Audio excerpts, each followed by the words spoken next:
जय हिंद। आज का हमारा टॉपिक उत्तर वैदिक काल है और इसमें जो चर्चा की गई है वह विभिन्न एग्जाम में बने हुए प्रश्नों का है, कलेक्शन है। इसे एक एक पॉइंट को याद रखने का प्रयास करेंगे। तो चलिए इसमें समझने के साथ रटने का भी प्रयास किया जाएगा। उत्तर वैदिक काल, यह जो कालक्रम है पूर्व वैदिक काल के बाद का है और भारत में वेदों का इतिहास जो है 1500 ईस्वी पूर्व से लेकर 600 ईस्वी पूर्व तक का है, जिसमें से 1500 ईस्वी पूर्व से 1000 ईस्वी पूर्व तक का कालक्रम ऋग्वेद का है, यानी कि उस क्रम में ऋग्वेद की रचना हुई।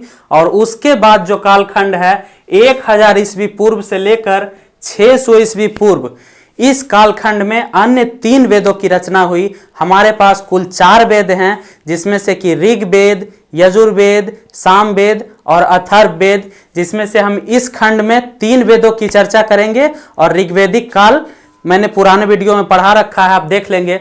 इसमें चर्चा होगी सबसे पहले कि उत्तर वैदिक काल में जो हमें जानकारियां प्राप्त होती है उसका स्रोत क्या है। तो 2 स्रोत है। पहला है साहित्यिक स्रोत, यानी कि जो वेदों में लिखा हुआ पाया गया है, और दूसरा है पुरातात्विक स्रोत, यानी कि जो खनन द्वारा हमें जानकारियां मिलती है। कुछ ऐसे स्रोत हैं, कुछ इंपॉर्टेंट क्वेश्चन को पहले यहां 2 जगह देख लें। पहला जो पुरातात्विक स्रोत बहुत इंपॉर्टेंट है, हर एग्जाम में आता है, चित्रित धूसर मृद भांड। चित्रित धूसर मृद भांड से अगर प्रश्न आए यह किस कालक्रम में पाया गया है, तो आंसर होगा उत्तर वैदिक काल में। उत्तर वैदिक काल की विशेषता रही है चित्रित धूसर मृद भांड। यह एक मिट्टी का बर्तन है जो कि काले और लाल रंग से एक चमकदार पॉलिश किया हुआ है, इसलिए यह थोड़ा विशेष हो जाता है। और दूसरा जो है लोहे की खोज, लोहे की खोज उत्तर वैदिक काल में हो चुकी थी और इसका हमें प्रत्यक्ष प्रमाण मिलता है कि उस वक्त के कब्रगाहों में जो भी शवों को दफनाया गया है उसके साथ बहुत मात्रा में, बहुत अत्यधिक मात्रा में लोहे उन शवों के साथ दफनाए गए हैं। इसलिए प्रमाण है कि लोहे उत्तर वैदिक काल में खोजे जा चुके थे। और इसका कर्नाटक में, यूपी में, विदेह में, हस्तिनापुर में, बिहार में देखेंगे तो सारण में, यानी चिरांद छपरा में बहुत सारे जगहों से यह प्रमाण मिला है। और इसकी जानकारी C14 विधि द्वारा प्राप्त कर ली जाती है। C14 कार्बन 14 एक विधि है जिससे कि हमें जानकारी मिलती है कि कोई भी पाया हुआ खनन में मिला हुआ वस्तु कितने 100 वर्ष पुराना है। चलिए इसके बाद अब हम बात करेंगे कि उत्तर वैदिक काल के साहित्यिक स्रोत में यजुर्वेद, सामवेद और अथर्ववेद से जो भी प्रश्न बन सकते हैं। तो सबसे पहले आप देखेंगे दूसरा नंबर का जो वेद है ऋग्वेद के बाद यजुर्वेद। यजुर्वेद एकमात्र ऐसा वेद है जो गद एवं पद दोनों में लिखा गया है। इंपॉर्टेंट क्वेश्चन है, यजुर्वेद गद एवं पद दोनों में लिखा गया एकमात्र वेद है। इसके बाद देखेंगे कि यज्ञ, उस वक्त जो यज्ञ हुआ करते थे उसके नियम एवं विधि विधान, इस सभी चीजों की चर्चा आप यजुर्वेद में देखेंगे। यानी कि यज्ञ के नियमों एवं विधि विधान की चर्चा यजुर्वेद में की गई है। और उसके साथ ही बलिदान विधि का भी वर्णन यजुर्वेद में आप होता हुआ देखेंगे।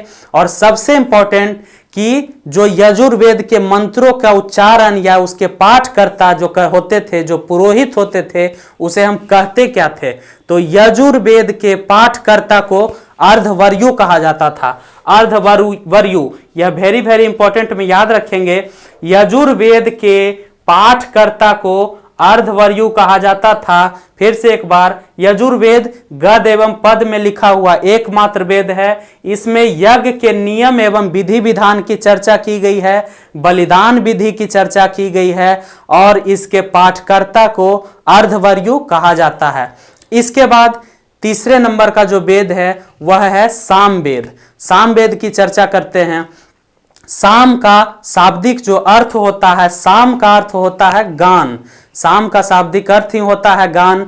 इससे यह प्रतीत होता है कि इस वेद में गीत और गान का महत्व ज्यादा है। और भारत में जो 7 स्वर, भारत या दुनिया जो भी 7 स्वर की चर्चा है, सारे गामा पाधा निसा, अगर यह स्वर की चर्चा आप देखेंगे तो वह सामवेद में लिखा हुआ मिलता है। सामवेद में 7 स्वरों की चर्चा है, इसलिए इसे भारत में संगीत का जनक भी इसी वेद को कहा जाता है, सामवेद, जो कि तीसरा वेद है। सामवेद, इसका अर्थ है गान। साम का अर्थ होता है गान, और यज्ञ के अवसर पर जो भी मंत्रों को गाया जाता था, जिन मंत्रों का पाठ किया जाता था, उसे ही हम, उनकी ऋचाओं या मंत्रों का संकलन जो यज्ञ के अवसर पर होता था, उसे गीत का रूप दिया जाता था, तो उसका रूप सामवेद में पाया जाता है। इसके बाद आप देखेंगे भारतीय संगीत का जनक सामवेद को कहा जाता है। 7 स्वरों की चर्चा भी सामवेद में ही है। इसके बाद इसके पाठकर्ता, जो सामवेद के पाठ करता हैं, उसे हम उद्गाता कहते हैं या उद्दात्री कहते हैं। सामवेद के पाठकर्ता को उद्गाता कहा जाता है। पाठ करना करता इंपॉर्टेंट हो जाता है, आप मिलान करते हुए या किसी भी रूप में इन प्रश्नों को जरूर देखेंगे कहीं ना कहीं। तो उद्दात्री या उद्गाता सामवेद के पाठकर्ता को कहा जाता है। फिर से एक बार, साम का अर्थ होता है गान। यज्ञ के अवसर पर गाए जाने वाले ऋचाओं या मंत्रों का संकलन सामवेद में किया गया है। भारतीय संगीत का जनक सामवेद को कहा जाता है। 7 सुरों सारे गामा पाधा निसा की चर्चा भी सामवेद में की गई है, और सामवेद के पाठकर्ता को क्या कहते हैं? उद्दात्री, उद्गाता या उद्दात्री कहा जाता है। चलिए इसके बाद चौथे नंबर का जो वेद है अथर्ववेद। अथर्ववेद बहुत ही इंपॉर्टेंट है, कई सारे प्रश्न इससे बनते हैं, इसलिए इसे ध्यान रखेंगे। अथर्ववेद सबसे बाद का वेद है, यानी सबसे नया वेद है, सबसे अंत में लिखा गया वेद अथर्ववेद है। और इसके जो रचनाकार हैं, इसके रचनाकार का नाम भी समानांतर ही है, अथर्वा ऋषि। अथर्वा ऋषि को अथर्ववेद का रचनाकार माना गया है। और यह जो वेद है सबसे बाद का वेद है। और इस वेद में सबसे इंपॉर्टेंट प्रश्न को आप यहां देखें कि गोत्र, गोत्र जिसे कहा जाता था पहले के समय में, ऐसा माना जाता है कि गोधन को पालने वाले जो समुदाय होते थे और सभी जब एकत्रित, उसे ही एक गोत्र की संज्ञा दी गई थी। मगर बाद में जाकर यह गोत्र शब्द का अर्थ यह बनने लगा कि एक मूल पुरुष से उत्पन्न अन्य नीचे के अन्य पीढ़ी के सभी व्यक्ति उसी गोत्र में कहलाएंगे। यह गोत्र का अर्थ होता है। और गोत्र शब्द की सबसे पहली बार चर्चा जो है वह अथर्ववेद में की गई है, जो कि सबसे बाद का वेद है। इसके बाद आप देख लेंगे कि यह वेद ऐसा वेद है जिसमें कन्या के जन्म की निंदा की गई है। हालांकि उत्तर वैदिक काल में या शुरू के समय में ही कन्याओं की यानी औरतों की दिशा दशा ठीक रहती थी, कोई ज्यादा तंगी का माहौल नहीं था। फिर भी यह एक ऐसा वेद है जिसमें कन्याओं के जन्म की निंदा की गई है। और उस वक्त के लोग पुरुष प्राप्ति के लिए यानी कि बेटे संतान की प्राप्ति के लिए यज्ञ भी किया करते थे और ईश्वर से कामना करते थे कि एक संतान उन्हें बेटे के रूप में जरूर प्राप्त हो। चलिए आगे देखते हैं। कन्याओं के जन्म की निंदा अथर्ववेद में की गई है। इसके बाद बहुत इंपॉर्टेंट, इस वेद का सबसे अगर इंपॉर्टेंट क्वेश्चन बनेगा तो यही है, जादू टोना यह किस वेद में लिखा हुआ पाया जाता है? यह किस वेद में जादू टोना से संबंधित तंत्र मंत्र या जो भी है उसका संकलन किया गया है? तो वह है अथर्ववेद। एक ट्रिक है, जादू टोना का कुछ अर्थ जरूर होता होगा, इसलिए उसे अथर्ववेद में आप रखने का प्रयास करें। तो जादू टोना का वर्णन साप, वशीकरण या इस तरह से जो भी प्रायश्चित के बारे में कोई भी अगर शब्द आता है तो उसे आप अथर्ववेद से ही जोड़ेंगे। जादू टोना का वर्णन, साप, वशीकरण सभी अथर्ववेद के हैं। इसके बाद वनस्पति और औषधियों का वर्णन, वनस्पति यानी कि उस वक्त जो भी चिकित्सा के रूप में औषधियों का प्रयोग होता था उसका संकलन अथर्ववेद में कर दिया गया है। उसके बाद इसमें इंपॉर्टेंट यह क्वेश्चन बनता है, मनुष्य के विचारों और अंधविश्वासों, उस वक्त जो भी मनुष्य सोचता था, जिस प्रकार से उनके जीवन शैलियां रहा करती थी और उनके जो अंधविश्वास हुआ करते थे, जो कि जादू टोना में स्पष्ट हो ही जाता है, तो इसका संकलन भी आप अथर्ववेद में देखेंगे। इस 2 पॉइंट को जरूर याद रखें, जादू टोना और मनुष्य के विचार और अंधविश्वास का जो स्रोत है वह अथर्ववेद है। और इसके बाद गोत्र नामक शब्द की उत्पत्ति भी अथर्ववेद से ही होती है। चलिए यहां और देखेंगे, रोग निवारण कृषि, गृह निर्माण, इन सभी बातों की चर्चा अथर्ववेद में की गई थी। कृषि यानी कि उस वक्त कृषि का क्या माहौल रहा था। जैसा कि हम जानते हैं ऋग्वैदिक काल में पशुपालन मुख्य पेशा हुआ करता था और उसके लिए लोगों में बहुत ज्यादा कृषि का, उस वक्त कृषि का बहुत ज्यादा महत्व नहीं था। मगर उसके बाद जो कालखंड है 1000 ईस्वी पूर्व से 600 ईस्वी पूर्व यानी कि ऋग्वेद के बाद का, उस वक्त कृषि की प्रमुखता देखी गई और यह एक मुख्य व्यवसाय भी बन गया था जिसमें चावल और गेहूं मुख्य फसल थे। चलिए आगे देख लेते हैं, इससे और कुछ प्रश्न बनते हैं जिसकी चर्चा हम करते हैं। यहां अगर प्रश्न के रूप में देखेंगे तो इसी वेद, सबसे पहले यजुर्वेद के एक दो प्रश्न को जो कि मैंने मॉडल स्वरूप यहां दिया है। यजुर्वेद का उपवेद, यजुर्वेद का उपवेद जो है धनुर्वेद, यजुर्वेद यहां से है, यजुर्वेद का उपवेद धनुर्वेद कहलाता है। उसके बाद आप देखेंगे सर्वप्रथम राजसूय यज्ञ का उल्लेख, राजसूय यज्ञ उस वक्त का बहुत फेमस यज्ञ हुआ था और इसका उल्लेख जो है इस यजुर्वेद में किया गया है। तो दो प्रश्न मॉडल स्वरूप मैंने यहां रखा जो कि यजुर्वेद से था। यजुर्वेद का उपवेद धनुर्वेद कहलाता है और सर्वप्रथम राजसूय यज्ञ का उल्लेख यजुर्वेद में मिलता है। दूसरा एक शब्द आप देखेंगे वेद त्रयी, वेद त्रयी किसे कहा जाता है? तो वेद त्रयी जो है पहले के 3 वेदों को जोड़कर वेद त्रयी हम कहते हैं, यानी कि ऋग्वेद, यजुर्वेद और सामवेद। ऋग्वेद, यजुर्वेद और सामवेद जब हम तीनों को एक साथ कहेंगे तो वेद त्रयी कहा जा सकता है, याद रखेंगे। इसके बाद आते हैं सामवेद से कुछ प्रश्न जो बनेंगे, मॉडल स्वरूप इन्हें याद रखें। जैसा कि सामवेद का प्रमुख उपनिषद क्या है? सामवेद हर वेद के एक उपनिषद हैं, इसलिए सामवेद का जो प्रमुख उपनिषद है छंदयोग, छांदोग्य उपनिषद बहुत इंपॉर्टेंट है, याद रखेंगे। छांदोग्य उपनिषद सामवेद का एक उपनिषद है, छंदोग्य उपनिषद। इसके बाद सामवेद का उपवेद क्या है? सामवेद का उपवेद है गंधर्व वेद, गंधर्व वेद सामवेद का उपवेद है, याद रखेंगे। गंधर्व वेद सामवेद का उपवेद है और छंदोग्य उपनिषद जो है सामवेद का उपनिषद है, प्रमुख उपनिषद है। इसके बाद जो एक और प्रश्न है, कोई आरण्यक, कौन सा ऐसा वेद है जिसका कोई आरण्यक नहीं है? बाकी ऊपर के जो 2 वेद हैं उनके आरण्यक है, मगर जो ये 2 वेद नीचे से हैं सामवेद और अथर्ववेद, सामवेद और अथर्ववेद के आरण्यक नहीं है। तो यहां क्वेश्चन है कोई आरण्यक नहीं है, तो सामवेद और अथर्ववेद का कोई आरण्यक नहीं है। इस तरह के प्रश्न ही इन चीजों से भी बनाए जाएंगे, मॉडल स्वरूप देखें। और दूसरा यहां पर चलिए आगे देखते हैं, ब्रह्म वेद किस वेद को कहा जाता है? तो ब्रह्म वेद जो है वह सबसे अंत का वेद यानी अथर्ववेद को कहा जाता है।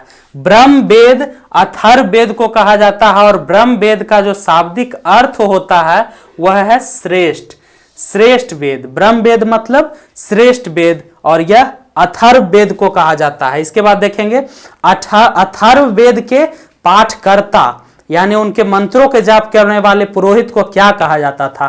तो अथर्ववेद के पाठकर्ता को ब्रह्म कहा जाता था। पाठकर्ता सभी के याद रखेंगे, अथर्ववेद के पाठकर्ता को ब्रह्म कहा जाता था, अथर्ववेद के पाठकर्ता को। इसी तरह अथर्ववेद में कुछ और भी टॉपिक हैं, सभा तथा समिति। सभा एवं समिति को प्रजापति की 2 पुत्रियां कहा गया है अथर्ववेद में, और इसी वेद में यह चर्चा की गई है कि जो उस वक्त राजन हुआ करते थे, राजा, उन्हें आय का यानी जो भी खेती से, खेती उस वक्त का एक ऐसा पेशा हो चुका था जो कि प्रमुख था, और उसके बाद खेती होने के कारण ही लोगों में स्थायी निवास की प्रवृत्ति भी आ चुकी थी। अगर आप खेती करेंगे तो एक ही जगह करना पड़ेगा, इसलिए स्थायी निवास की प्रवृत्ति भी उत्तर वैदिक काल में ही देखी गई और इसके बाद भी। तो चलिए यहां देखेंगे, राजा, राजा को जो आय का है वह 16वां भाग दिया जाता था कर के रूप में, नजराने के रूप में। इन सभी बातों की चर्चा अथर्ववेद में है, याद रखेंगे। अथर्ववेद यानी कि चौथा वेद, राजा को आय का 16वां भाग दिया जाता था कर या नजराने के रूप में। इसकी पहली बार चर्चा अथर्ववेद में की गई।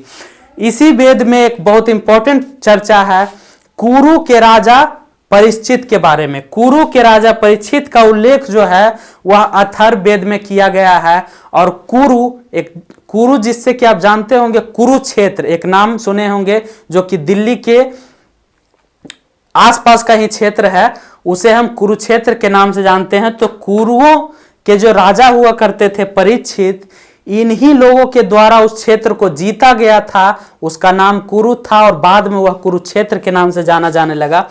तो कुरु के राजा परीक्षित का उल्लेख अथर्ववेद में मिलता है और परीक्षित को जो है मृत्यु लोक का देवता कहा गया है, यानी कुरुओं का राजा भी परीक्षित को कहा गया। और यहां पर प्रश्न है कि मृत्यु लोक का देवता किसे कहा गया है, तो राजा परीक्षित को, जिसकी चर्चा अथर्ववेद में की गई है। इसके बाद अंतिम में देख लिया जाए अथर्ववेद का उपवेद क्या है, तो शिल्पवेद।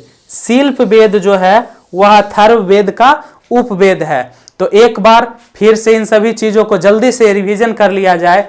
यजुर्वेद दूसरा नंबर का वेद है और यह गद एवं पद दोनों में लिखा गया एकमात्र वेद है। इसके बाद यज्ञ के नियमों एवं विधि विधानों की चर्चा यजुर्वेद में की गई है। इसके बाद बलिदान विधि की चर्चा यजुर्वेद में की गई है। पाठकर्ता, यजुर्वेद के पाठकर्ता अर्धवर्यु कहलाते थे। चलिए आगे, सामवेद। सामवेद जिसमें कि 7 स्वरों की चर्चा है, जिसे कि भारतीय संगीत का जनक माना जाता है। यज्ञ के अवसर पर गाए जाने वाले मंत्रों या ऋचाओं श्लोकों का जो वर्णन है वह सामवेद में है और साम का अर्थ होता है गान। इसके पाठकर्ता उद्दात्री या उद्गाता कहलाते थे। सामवेद के पाठकर्ता उद्दात्री या उद्गाता कहलाते थे। अथर्ववेद जिसमें कि कुछ इंपॉर्टेंट क्वेश्चन, सबसे पहला गोत्र शब्द की सबसे पहले चर्चा अथर्ववेद में की गई। सबसे बाद का वेद है जादू टोना, तंत्र मंत्र, उस वक्त के लोगों की विचारधाराएं, अंधविश्वास, इन सभी चीजों की चर्चा अथर्ववेद में आप देखेंगे।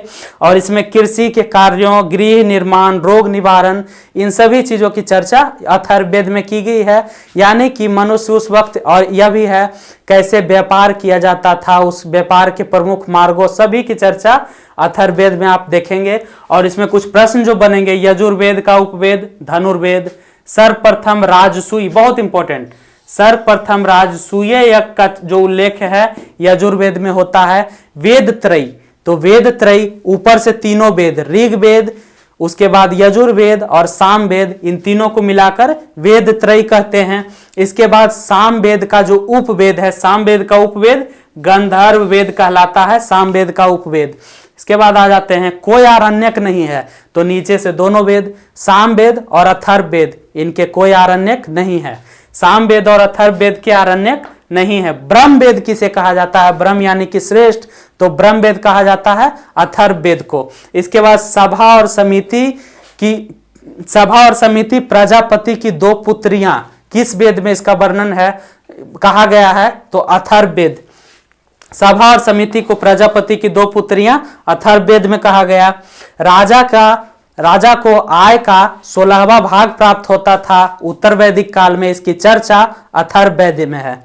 कुरु के राजा परीक्षित के बारे में चर्चा है जो कि अथर्ववेद में है और परीक्षित को देवताओं यानी मृत्यु लोक का देवता कहा गया। और अथर्ववेद का उपवेद शिल्पवेद कहलाता है। तो थैंक यू दोस्तों, अगर आपने इस वीडियो से कुछ सीखा और अच्छा लगा तो जरूर इस वीडियो को लाइक करें और चैनल को सब्सक्राइब कर लें। Thank you.